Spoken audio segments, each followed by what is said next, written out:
All right, so communicating on the first day now. So here you've done everything, you've prepared for the job. If you've gotten the crew's name and they come to the door and they introduce themselves to you, it's good to try to remember their names. It's good to try to, it's up to you as to what you as the homeowner want to do with a contractor. But in my advice, the more you can limit the stress of the contractor, the better job you're going to get. Yeah. So if somebody comes in and working at my house and it's in the middle of the summer and it's 90 degrees, I'd like to have water available for them, at least water. Now, some people will say, no, let them get their own stuff. And I'm okay with that too. Right. Right. But it's just a kindness. I mean, anybody should be offered water if they're working in your property. I totally agree. Now, stay away from offering any contractor any type of alcohol. Don't tempt the crews. Right. I mean, they got to drive home in a truck. Right. And would it be your responsibility, you know, or the company's responsibility? I say no alcohol. I mean, you know what? When the house is built and the day is done, right, and you want to have a party, right, invite the contractor and give him all the beer he wants. And then you're also setting up maybe an expectation. So if they're there for a week and you're serving a beer at the end of the day, you know, they're going to expect it maybe Tuesday, Wednesday, Thursday. Yeah. Water, that's fine, but I totally agree. I like the people who, when we do work in the basement of their home, and then we're there for a few days, I love the people that put in bottled water in a refrigerator in the basement. It's like the crews just light up. It's like they don't have to do that. And so what I see is my crews, I can only tell you, that just changes their whole feeling about the job. Right. It's amazing. And I totally agree. It's like you don't want a contractor to be disgruntled or going to a job site that they don't want to go to. So you want them to get up in the morning and look forward to coming to your house. Right. Now, that's a good point. So here it's the first day. The thing you want to communicate with, you want to find out who is responsible for that job. Now, most likely, the owner or salesperson that sold you the job may not be the one who's there. Right. And that's when I find that most problems end up happening. Because the guy who sold you the job isn't there, now he said, she said, this was this, that's that. So I would recommend that you require the company to have the salesperson who sold you the job or the owner who sold you the job to be there at least in the beginning of the job so that you, the crew, and him are all on the same page. Should you get this in writing before you sign?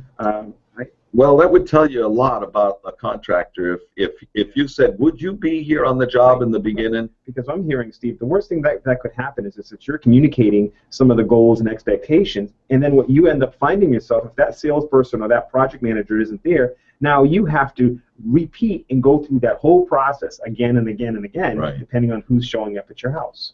Yeah. That's upsetting. Now, I don't want to scare anybody, but I've read in where people have come home at the end of the day and their entire garage was demolished.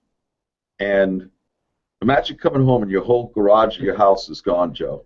That's like going in for surgery and they they removed the wrong part. Only to find out that the company that sent the crew out didn't communicate, and both garages were the same color paint, and they got it flipped around and they tore down the neighbor's garage. Oh, that hurts. And all day long the neighbor is not at, if he was not at work and he had met the crew, he would have said, hey, it's over here. This is the one. Wow. So he had to watch his neighbor's garage demolished. So that says something very important. You have to be actively involved in the project. You need to be involved. There's no question. Especially with a company that has a lot of projects going on at the same time. It makes sense. So if you're communicating in the morning of each day with the supervisor of the job, I would communicate with them every morning, even if you're going to leave the house. Communicate with them and say, so what is the goal for today? What are you looking to accomplish? And they say, great, and let them tell you whatever he's want to tell you. At the end of that day, if I'm not home from work yet, I would be making a phone call, or I would already instruct that supervisor to call me when you're ready to leave my house, Right. because I want to make sure you lock it up. That's another thing. Now, if nobody's there and you're leaving the contractor in the home to lock up, you need to explain how to do that ahead of time. And that way, when he calls you, my suggestion would be to say to him, did you reach your goal for today?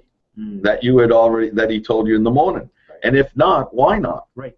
And then then there may be a logical, a reasonable, reason for why. And you can, you said something earlier in the previous show, not to have realistic expectations. And yeah, the expectation was to accomplish this goal, but because of this, or that, there might be a reasonable expectation for, reason for why that expectation wasn't met. Most of the time, and this is what I want to warn homeowners, change orders in the middle of the job are most contractors' IRAs. What's that?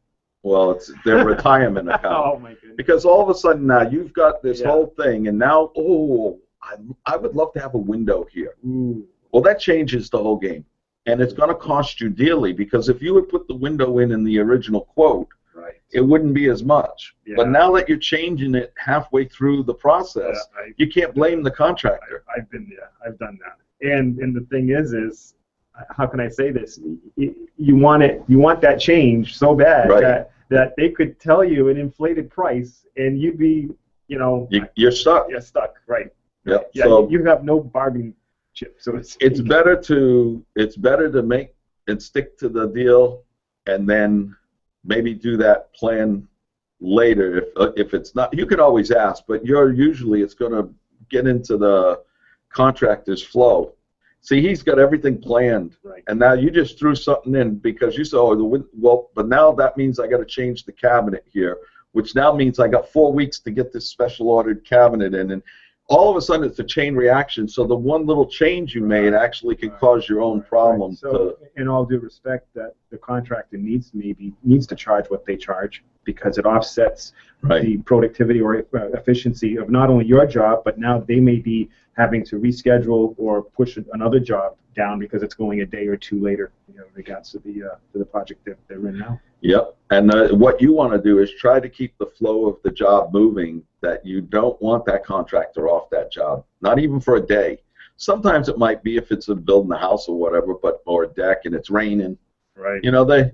It's the old story. There's a drop of rain and the guy wants to go to the beach. It's going to be, see ya. I had a friend of mine who had a contractor at the house, and it was, like you were talking earlier, a long-term project, and the contractor would show up, and I'm not throwing stones here, but this was a true story. The contractor would show up in the morning, set up for the job, wait for the homeowner to go to work, and then they would pack their stuff up and go to another job. And it went on for days, and finally the homeowner caught on, and I don't know the end of the story, but things like that happen. Yeah.